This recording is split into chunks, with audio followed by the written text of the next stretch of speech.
This is a reset for the oil light on a 2018 Chrysler 300. First, what you want to do is push the key here on the side to get the car into the position. Hit it twice.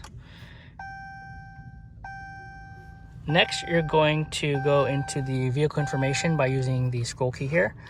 And you want to go to number 2 setting up here, which is vehicle information.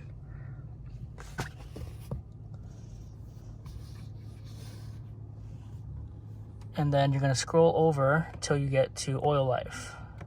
So it's going to probably be on this one first. Let's go over to oil life. Right after oil pressure, oil life. And you're going to hold down the OK button on here. Once you hold it down, that's going to reset the oil light to 100%. Hold OK to reset, and then you just hold it. And that's how you reset the oil life for a 2018 Chrysler 300.